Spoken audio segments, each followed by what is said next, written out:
Good afternoon, Mr. Jonathan. My name is Wei Ming, and I'm a security engineer from ST Electronics.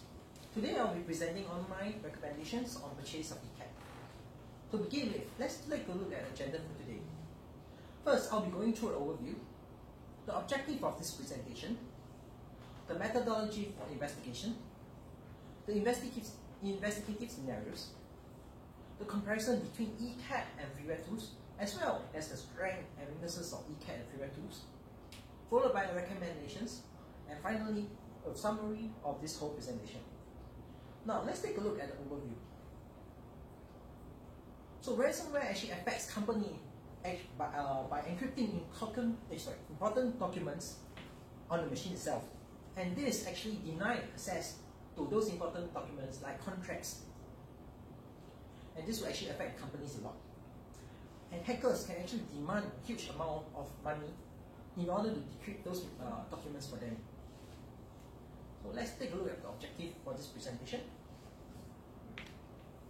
WannaCry is being spread at the company, and we'll be testing ECAT against freeware tools that we'll be mentioning later. And I'll be comparing the pros and cons of the solutions and recommend the solution based on the test results itself. Now let's take a look at the investigative scenario. So, the typical investigation scenario will be that you will find the source of attack, followed by isolating those machines that's affected by the viruses or malware, and we will actually analyze on those isolated machines using tools on what had happened to them. And finally, we will try to prevent those malwares from happening again or being affected again by using blocking. So let's look at the investigation scenario. So the scenario that I've chosen will be a WannaCry outbreak. As you can see, this is the kind of image that a user will see when they are infected by a WannaCry. WannaCry is actually a variant of ransomware. It attempts to encrypt all documents in the machine itself, and payment is required in order for the hackers to actually decrypt them. And this virus is actually highly spreadable among the ransomware. So every computer in the system is actually vulnerable to this. Now let's take a look at the comparisons between the analysis between ECAT and freeware tools. Let's take a look at the ECAT first. ECAT is able to track the network activities that is happening in the computers that is being affected. As we see from this screenshot, these are the IPs and the ports number that affected machine has tracked access. Next, we will be able to see the running processes of the affected machines. As you can see, these are the list of running processes that is on the machine itself. With this affected this running process, we will know what is actually causing these malwares by analyzing them deeper, and we can actually check the process activities of those processes that they identified. As you can see from this screenshot, these are the activities. It includes renaming files or creating files, opening files. So this can be actually seen from here. With this, we will know what the processes are doing at the time. Next, we also can be able to tell whether files are created or deleted by the viruses. As you can see from this screenshot, these two files are created, and this can let us to further analyze what has actually happened. And with that, ECAT has actually provided an overview dashboard where you can see which machine have high risk, and this can indicate that a machine has been infected by some sort of virus. As you can see from this image, this shows what kind of threat levels have for each machine, and these are the time when the scans is done. This provides an easier management for the administrators. And last but not least, hash blocking. ECAT can be configured to block up viruses that have by using the hash value of these viruses. As you can see, this is an image that a victim could receive when blocking is enabled, and you can see that the system will block those malwares from executing and thus saving the machines. Now these are all the 6 functions that ECAT can be done. Now let's take a look at the freeware tools, what they can do and what are they. So there are mainly three freeware tools. The first one being ProcMon. ProcMon is actually used to monitor the active process and what they have done during the lifetime.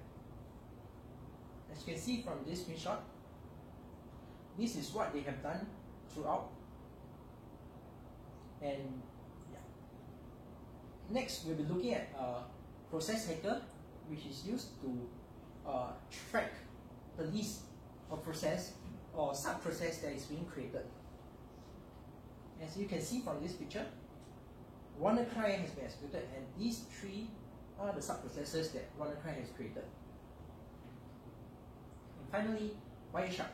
Wireshark can be used to monitor the network activities that the computer made. And these are the list of network activities that the machine has actually attempted by connecting. And from this, we can analyze what the machine is trying to do and find out ways to prevent against this. So, with that said and done, let's take a look at the strengths and weaknesses of ECAT and freeware tools. Let's take a look at the ECAT strengths, weaknesses first. ECAT is costly. It costs 10,000 per license for 50 machines and 1 server. It actually requires deep learning from the users in order to configure them to make use ECAT to the utmost potential. Let's take a look at the strength. ECAT is easy to maintain as it's only one application to manage and update. It has its own one tool for all purposes. As you have seen previously, ECAT can do what the other three freewares that can be done. And in addition to all that, ECAT can actually provides blocking to malwares. And last but not least, ECAT is one server to control many machines. Now let's take a look at the freeware. The strength of freeware is that it's free to use and requires minimal knowledge to learn how to use them. The weaknesses in comparison is that it requires manual updates. So each time there's a new update, you have to update each tools individually.